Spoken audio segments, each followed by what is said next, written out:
How old are you? I am 27. 27. And what does it feel like to be 27 years old?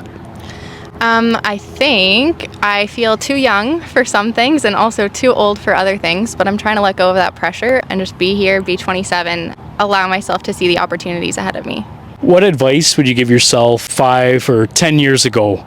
I think I'm in a process right now of learning how to trust myself, learning how to trust my own intuition and desires. And so if I could have started that process 5 or 10 years ago of trying to take what the other people around me want me to do and set that aside and figure out what I really want, that is, I guess, to turn that into advice. Like, there are people around you who love you and who ideally have the best intentions for you, but to some extent that can actually harm your own understanding of what you want with your life. And so, yeah, try to set aside what the other people around you want for you and figure out internally what is driving you, what desires do you have, what dreams do you have. Yeah, I think that's, if I could have started that process 5 or 10 years ago of deciding what it is that I want, not the pressures of other people around me, whether it be religion or parents, trying to set that aside and figure out what it really is that I want. I know you have children, so tell me what it's like to have children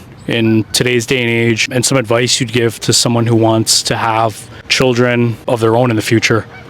Yeah, I think it's twofold. To some extent, having a child right now is terrifying.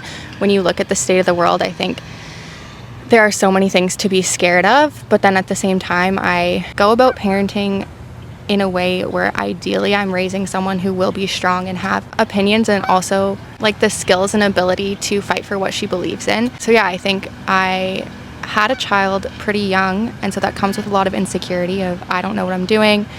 The other parents around me seem to have it all together, which I'm sure is not the case. But ideally that I'm raising someone who is strong and grounded enough in like justice and what she believes in, that she will be able to make a difference. I think it's great to run into people like you too, who are also raising kids with a mindset of like, you want to go out and meet people, like you're not hiding behind a screen. I think that's important. Like, I'm not alone in this parenting thing. There are other parents who are also raising thoughtful children as well. So that gives me a little bit of hope.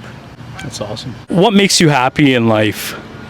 Yeah, I think that is so loaded, and I think happiness feels like such a far unattainable thing, but what I've been focusing on is like finding pockets of peace, things that ground me, make me feel calm and peaceful. So for example, I've been on a kick of after I drop my daughter off at school, I come to Waterloo Park, do a lap, just like having this oasis in the middle of a city is really grounding. And so yeah, I think I had been disconnected from myself for so long. I didn't know what made me feel happy. I didn't know what I enjoyed, and so even if overall I'm not sure how to find happiness necessarily, throughout my days, if I can find a pocket of peace, whether that's coming on a walk or making like a nourishing meal or hanging out with a friend, like finding those pockets of groundedness overall, I think are contributing to what makes me happy right now.